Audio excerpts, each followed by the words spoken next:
Do you want a landscape that blooms from spring to fall? Well, stick around and I'll show you how.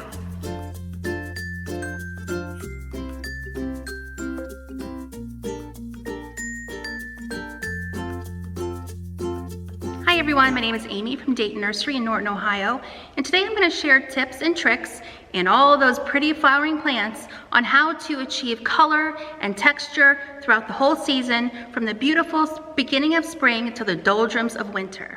In my video today, I will touch on mostly hardy plants for the Ohio region, also some annuals and some tropicals, which of course offer all season color. And I'll also give some tips on tricks on adding color and texture in other ways, using awesome foliage plants, structures, fruit, plus showy bark and stems for additional winter interest. So the first step in designing a garden with a long season of color is to choose plants with a variety of bloom time.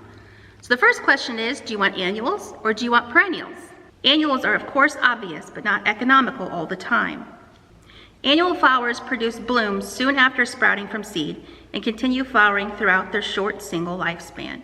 Most trees, shrubs, and perennials have a more compact bloom season, and even reblooming varieties have bloom and rest cycles that preclude a constant color show. Optimizing the bloom season requires a slightly different approach for each of these categories. The great benefit of using perennials in the landscape is, of course, they come back year after year, which is not the case for annuals, but they do have a shorter bloom season. While annuals are best used in limited pockets to add a punch of color, perennials are best peppered through the landscape to add subtle changes and bright sparks throughout the season. One way to extend the flowering season in your yard or garden is to choose species with their reblooming capabilities. Now, these newer cultivars usually outperform their older cousins, and they can offer blooms from spring to fall or in between. Maybe they'll bloom in spring, they may rebloom in summer, they may rebloom in fall, and these are newer varieties of maybe hydrangea and even lilacs. Mixing spring, summer, and fall bloomers in your landscape is a great way to extend the bloom time and offer dramatic appeal in your landscape. Besides picking the right plants, you yourself can control the amount of bloom in the garden based on your fertilizer techniques and the use of deadheading. You want to fertilize those annuals every 7 to 10 days to ensure they will bloom until the first freeze. Fertilizer is like a multivitamin for plants that provides necessary nutrients to promote green growth and bloom production and overall health. As far as perennials, they benefit from 2 different fertilizer applications per year, on tax day and again on Memorial Day. And for those trees and shrubs, 3 times a year is good: April 15th, June 15th, and October 1st. Getting back to deadheading, even though the task sounds morbid, it is not scary at all. Not only does it keep your plants looking tidy, cutting off the spent blooms interrupts the seed production process, so the plant will produce another flower instead of wasting its energy on a seed.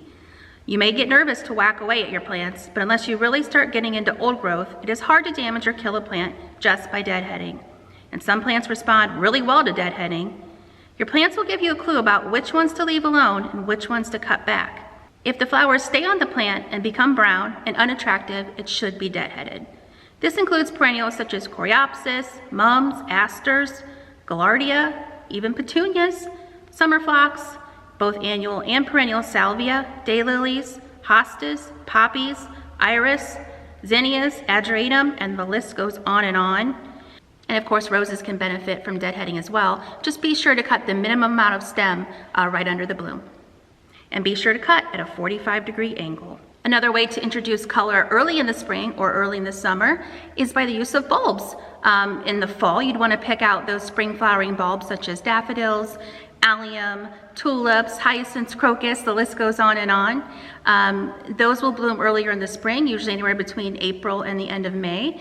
Allium, or the ornamental onion plant, is a great choice to extend the bloom time into June with those large purple flowers that are quite showy. These types of plants are a great way to achieve early color. And don't forget about those summer blooming bulbs that you actually plant in spring after the threat of frost, such as canna, dahlia, and gladiolus.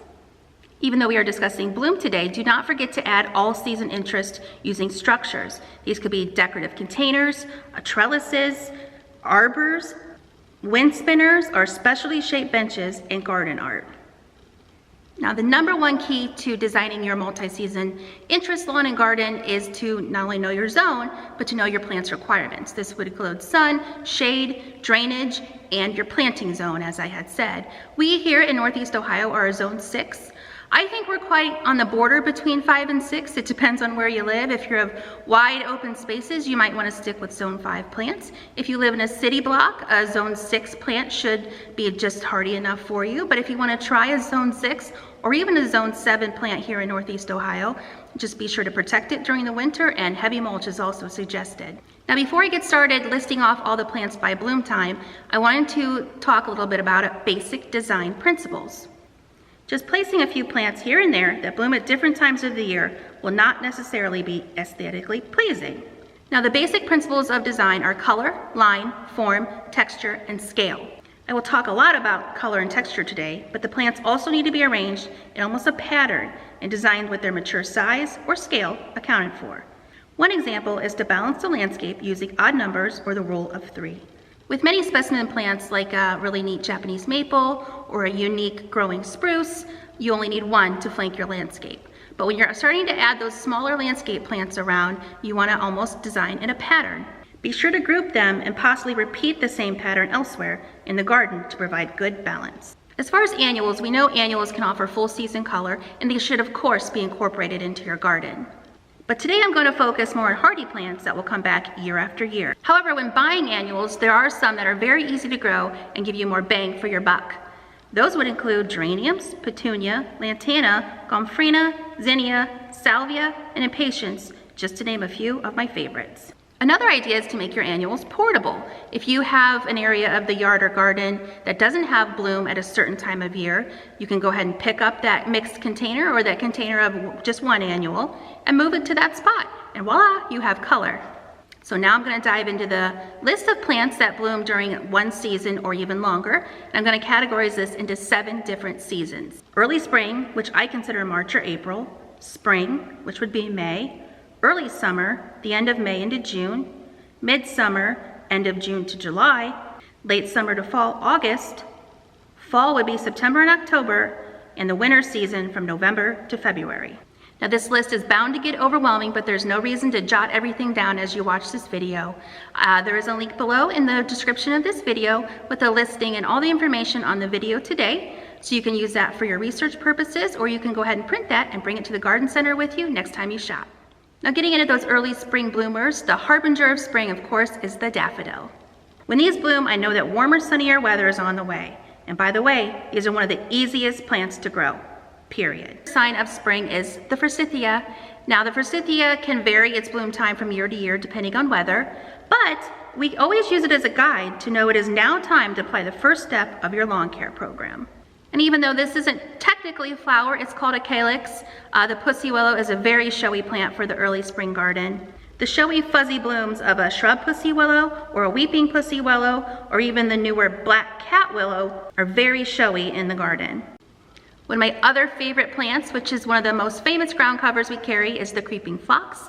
Those burst into bloom this time of year. They're available in white, pink, purple, blue, lavender, any color under the sun. There's a lot of breeding going on in the creeping phlox family. There's the old emerald blue, the pinks, but now there's developing some that actually bloom slightly later than those creeping phlox, so you can extend the season of bloom with those. Now, one caveat to growing creeping phlox is they really like a lot of drainage. They can tolerate dry soil. A lot of times when you buy them from a garden center, they may have been grown in sand, which is a good indication that they need very, very good drainage and sun to part shade.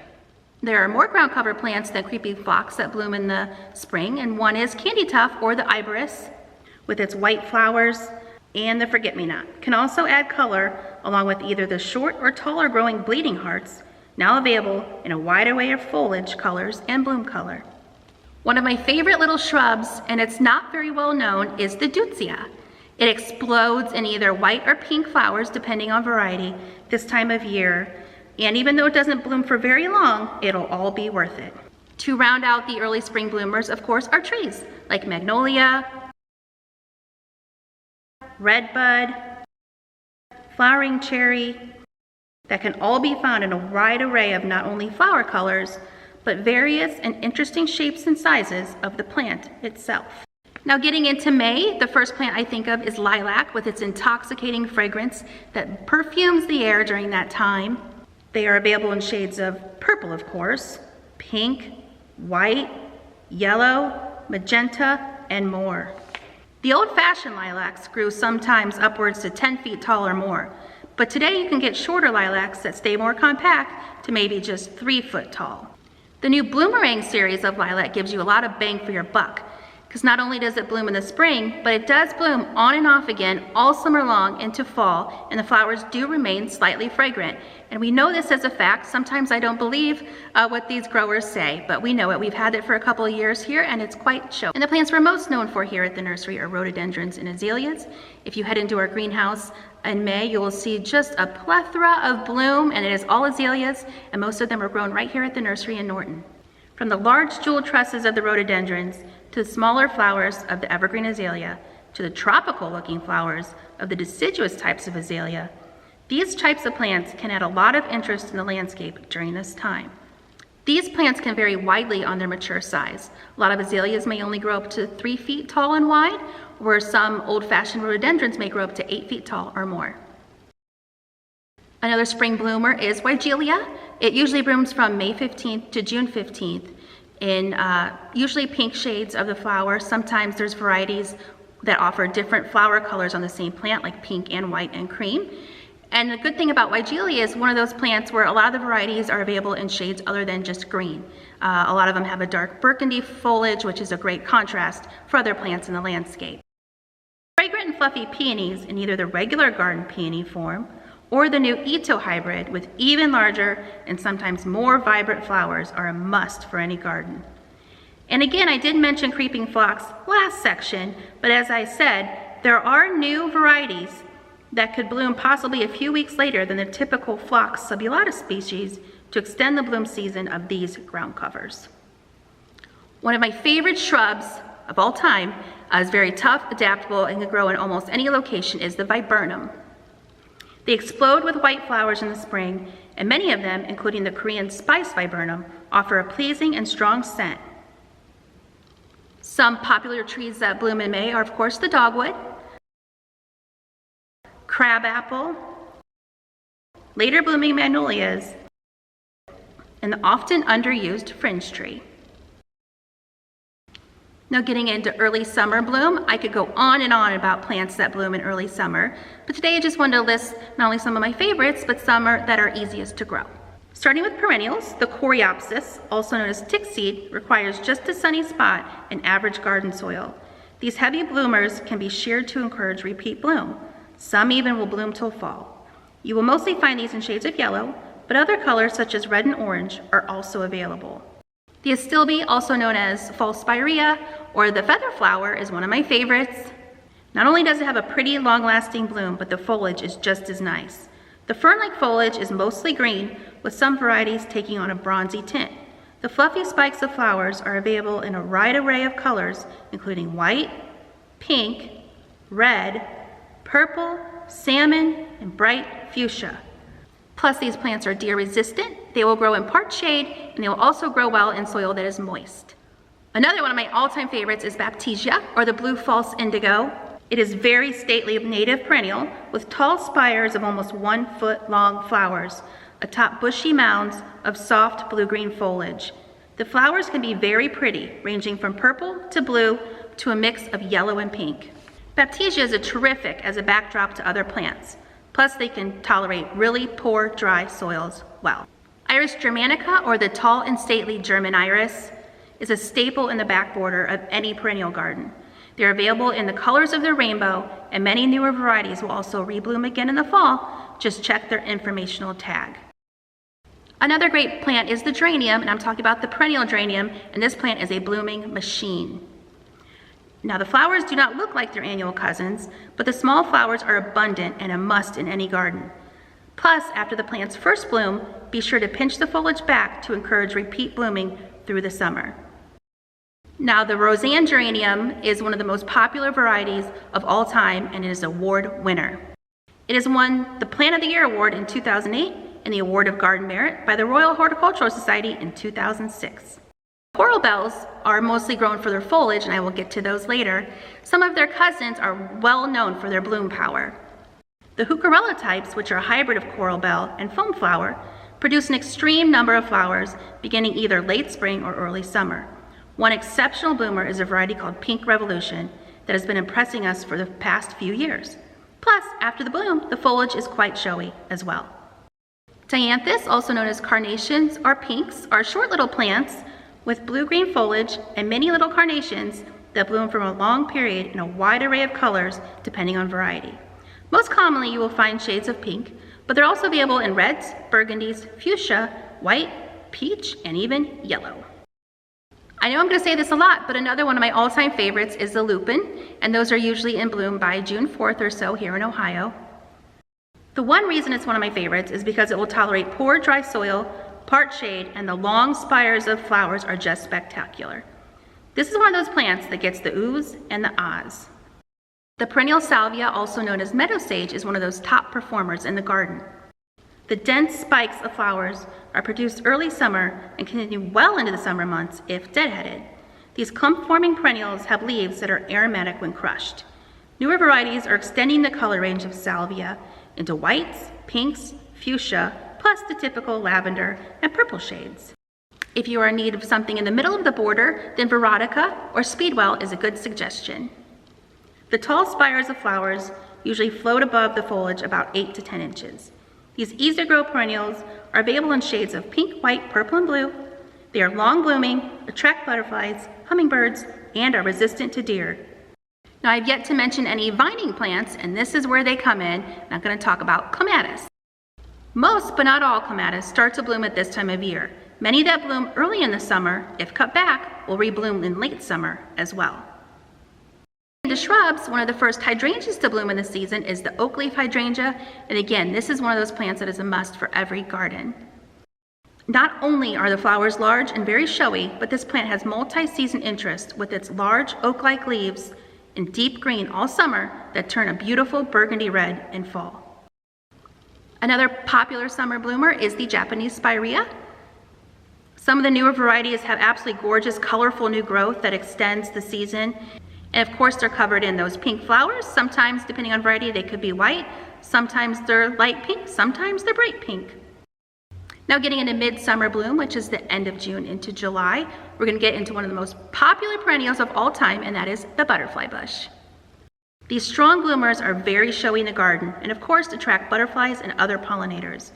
Nowadays they are available in a wide array of colors, shapes, sizes to fit almost any landscape. All they need is full sun and well-drained soil. However, for the best flowering, be sure to trim the woody tissue of this plant back in early spring to just 1/3 of its original height. Now the next two plants are also perennials, and they are again two of my favorites of all time. And the first one is allium, or the ornamental onion. We first saw this growing a couple years ago at Walter's Gardens in Zeeland, Michigan, and the owner said we have got to have it because it was covered with pollinators, plus it was beautiful. Not only are these plants tough as nails, but they only require a sunny spot, and they can tolerate poor dry soils as well. They bloom and bloom and bloom in mid or late July all the way through August with pretty globular flowers atop strong stems that smell of onion when crushed, as allium is part of the onion family. The foliage is clumping and almost grass-like, making it attractive even when not in bloom. And for that second perennial, one that has really impressed me is catmint, especially a variety called cat's pajamas, which is actually the winner of the 2021 Plant of the Year award. I personally have 3 of these at home, and they bloomed all the way through November last year. The bluish flowers bloom in abundance atop its attractive ball-shaped habit. Now, even when the flowers are past their peak, the color of the rosy purple calyxes give good color. The aromatic foliage keeps deer and rabbits away, but it also heavily attracts our native pollinators. Echinacea, the classic purple cone flower, is now available in a wide array of colors, except for maybe blue. The daisy-like flowers appear midsummer through fall after many of the spring bloomers have finished. These mainstays, if deadheaded, will cycle their bloom again with fresh flowers. Be sure to leave a few spent blooms in the fall, as their seeds provide winter food for finches and other birds. Plus, the seed heads can provide interest in the winter. The Heliopsis, or false sunflower, has daisy-like, almost sunflower-looking yellow flowers that bloom all the way from summer through fall. Plus, there are a few varieties with very showy variegated foliage. To round out my suggestions for summer bloomers, of course I have to mention daylilies, which are available in, again, a wide range of colors and some even bloom. Plus, don't forget about the typical durable Shasta daisies with their copious amounts of pretty white flowers on plants that usually do not require staking. Deadheading these will produce new blooms to continue the season. The upright garden fox is another plant that will give color to the mid border. These also are available in a wider range of colors. And if powdery mildew has been a problem in your garden with these plants in the past, be sure to choose a newer variety of garden phlox with mildew resistance. Most varieties will bloom in the summer, with possible sporadic rebloom into early fall. Another perennial that attracts pollinators and with a very long bloom time is the bee balm, or Monarda. This bee, butterfly, and hummingbird magnet forms a dome of brightly colored flowers on strong stems that smell of mint when brushed. Again, if mildew is a common problem in your garden, be sure to choose a variety with mildew resistance on this one. To add a purple bloom color to your garden, and these next two plants are for you. Not only is lavender pretty, but it can be harvested and dried to enjoy for months on end. The purple flower spikes fill the air with their unique fragrance all summer long. Be sure to site lavender in an all-day full sun in almost poor, gravelly soil with sharp drainage for best results. For a plant growing a bit taller, you may want to consider Profskia, also known as Russian sage. It can grow up to 36 inches or more, plus it is very textural in the garden. The airy and light flowers have a purple tone, and they have the ability to blend well with pretty much any other flower color. This drought-tolerant full sun lover is perfect for hot, dry areas. Do not fret in the spring if this one is late to emerge. That is a tendency of the species. Now, if this next perennial isn't one of the most popular ones that we have ever carried, then I don't know what it is, and that is the hibiscus or the rose mallow. Nothing beats the huge 10-inch dinner plate size flowers that keep coming for weeks on end in a wide array of flower colors and some with striping or ruffled edges. This plant definitely makes a dramatic impact in any landscape. For added interest, some varieties offer interesting foliage, such as the variegated foliage of Summer Carnival or the darker foliage of Dark Mystery, Starry Starry Night, Evening Rose, or Holy Grail. Now, this is another one of those perennials that will pop out of the ground very late in the spring. It may be mid to late May before you see this again. So don't fret, don't think it's dead. These plants are very hardy, you just have to wait for it. Now, getting into shrubs, I will start with hydrangeas, of course. You get a lot of bloom for your buck with these plants. I could go on and on about all the different hydrangeas, but that is a video topic all by itself. But luckily, almost all hydrangeas offer all summer color. You can choose the big rounded ball type, referred to as macrophylla, or the more cone-shaped flowers of the panicle types. Plus, there are newer varieties of hydrangea, arborescens, and serrata that are very easy to grow. Even though they are very easy to grow, each type does have some preferences for light, soil, and water requirements. So please read the signs or ask one of our staff members when siting a hydrangea in your landscape. And don't forget, these same hydrangeas are also available in tree form. It's usually only the panicle types. These trees they stay dwarf or compact. They get 6 to 8 feet tall, usually at the most. They're great for flanking either side of your front door or right by the side of your house. Another shrub that is often underused but really has great multi-season interest is the button bush. It's a native, especially a newer, more compact variety called Sugar Shack, brought to us from proven winners. Growing just 3 to 4 feet high, this plant features white, fragrant flowers that attract bees, butterflies, and hummingbirds. Glossy green foliage and showy red fruits near the fall sometimes persist into winter. Now we'll get into, of course, the shrub roses. They are not your grandmother's old-fashioned roses. They do not require spraying or any of that hard maintenance. Of course, you have the knockout family. I'm sure you're familiar with that one. There's the drift family. There's the new At Last rose from Proven Winners, which is gorgeous and performed really well for us here. And there's the Oh So Easy group from Proven Winners as well. These roses will provide bloom from midsummer into fall, and deadheading will help to produce new flowers, but it's not always necessary. Now, there is a tree that blooms very late in the season, and that is the Franklinia, or the Ben Franklin tree. Sometime in July, this tree is covered with almost magnolia-like flowers with egg yolk yellow centers. The narrow, glossy dark green leaves turn quality shades of red, orange, and purple in the fall. Now the name of this tree does honor Benjamin Franklin, so if you have a history buff in your family, I think this would make a terrific gift.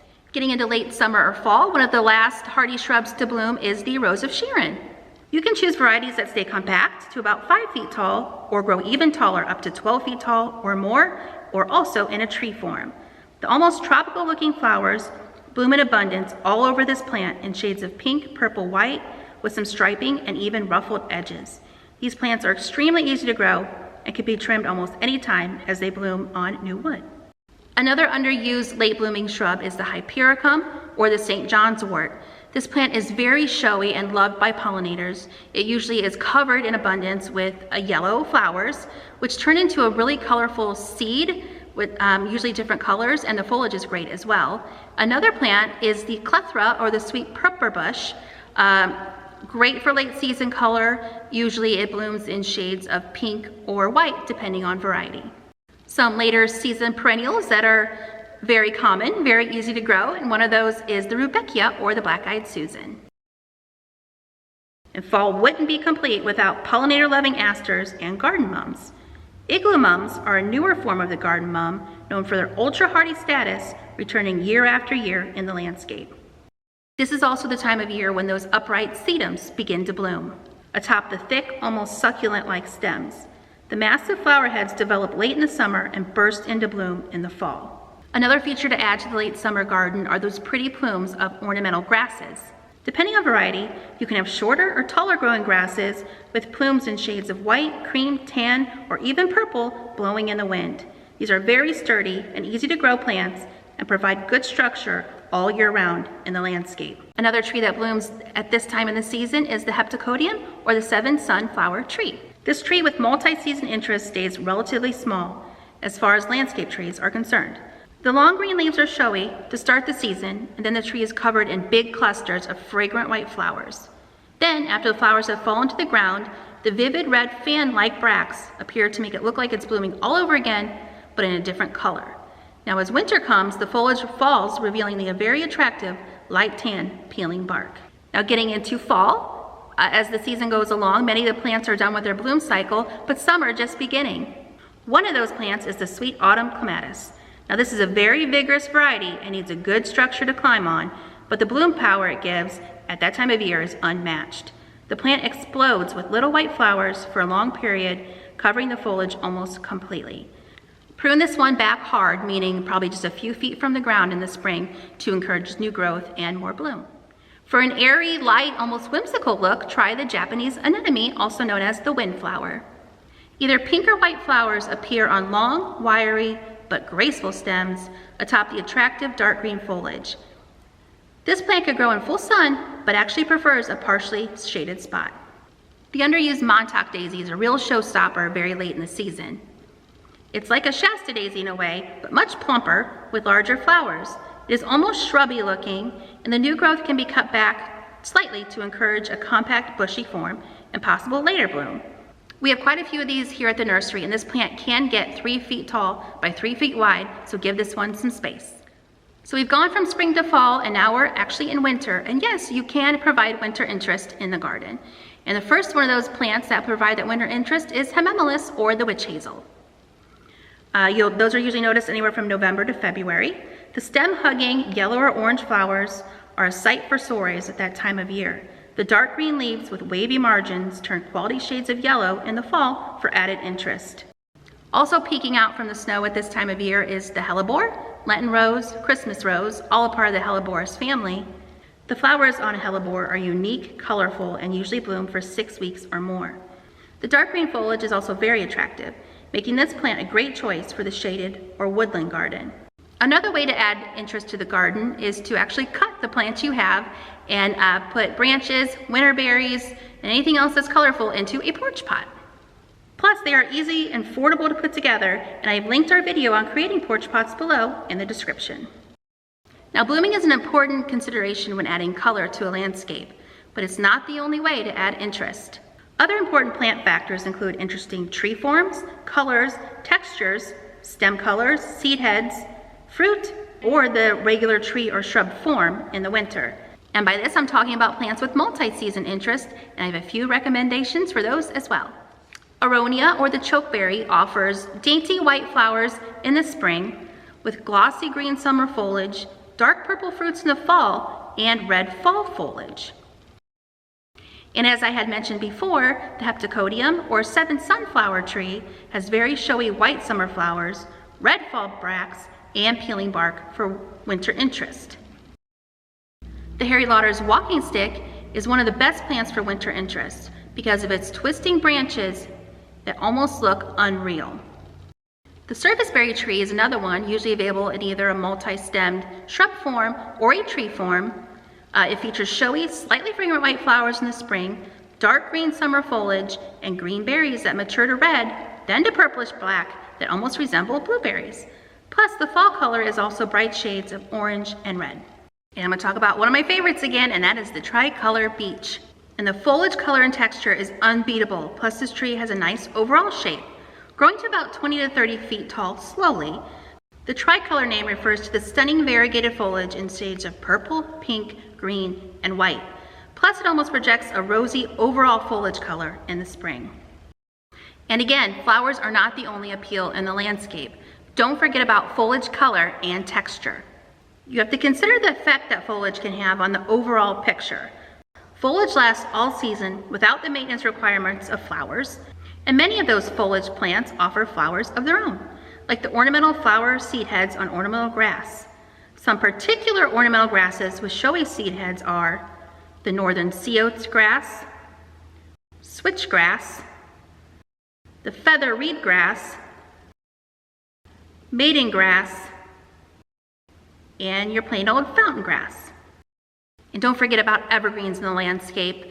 They provide a great backbone for all those other plants you're going to plant. These would include boxwood, cypress, arborvitae, spruce, fir, and so many more.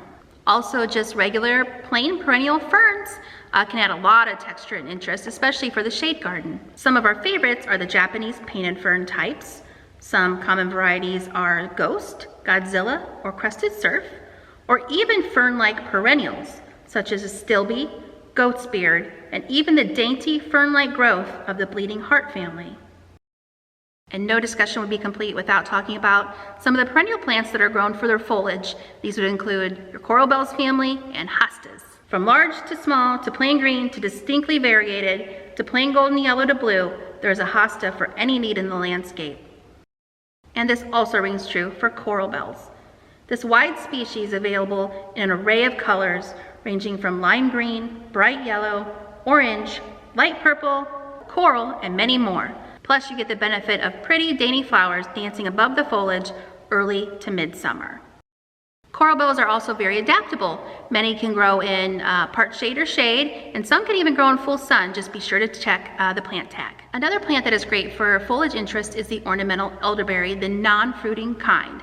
These include lemony lace, black lace, and black beauty. They offer almost a Japanese maple-looking plant for a fraction of the cost. These easy-to-grow shrubs offer spring blooms and unique, almost ferny foliage through the summer in shades of bright yellow or deep purple, depending on the variety. Another plant to use for its foliage and overall shape is the Japanese maple. I mean, there are Japanese maples that grow tall, there's some that stay short, there's some that are bright lime green, shades of purples and reds, and even some that are quite variegated and showy. There's some that weep, there's some that are upright. There are so many to choose from. If you're looking for bold foliage texture, then Ligularia is for you. It has broad, glossy, dark chocolate leaves with dark purple undersides, making an extremely bold statement in the garden. Plus, you get golden orange flowers in late summer. The winner of the Perennial Plant of the Year in 2020 is Aurelia Sun King.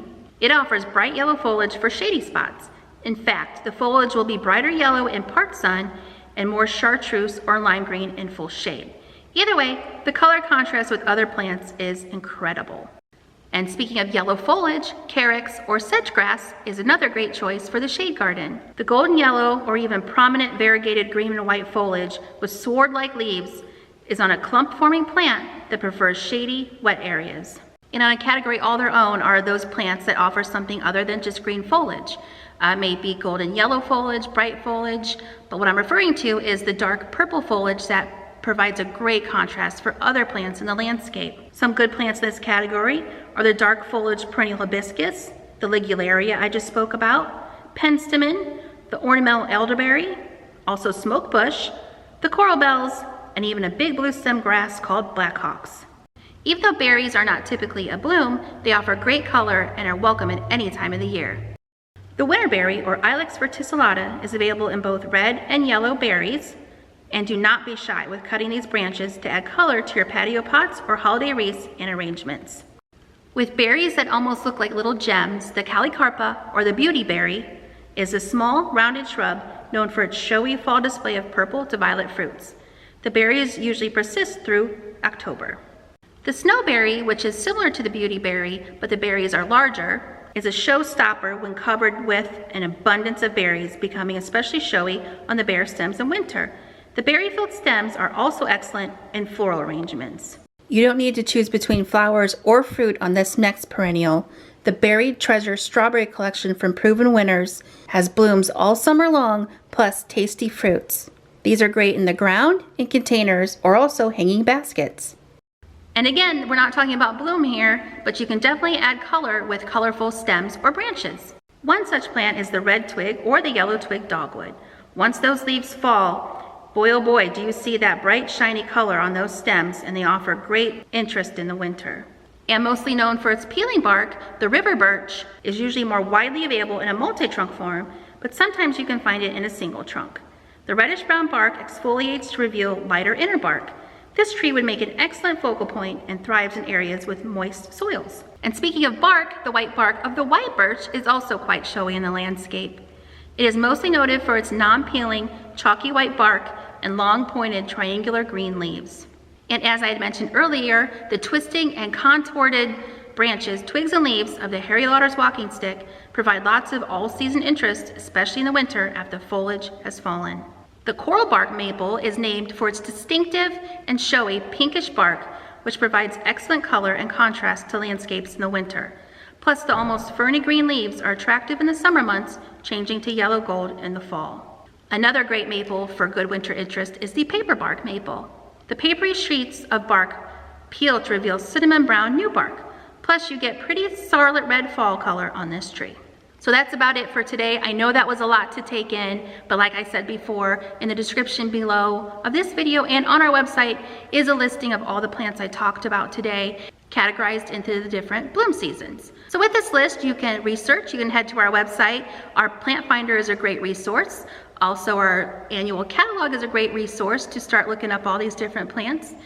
And also you can print this list if you want to bring it the next time you shop at the garden center. And if you have any other questions about what we talked about today or any other general gardening topics, feel free to reach out for us. That's what we do for a living. We're here to help. So I want to thank you for watching our video today. Please let me know in the comments below which one of these plants is your favorite or which one you just might add to your landscape. Okay, we'll see you next time. Bye-bye.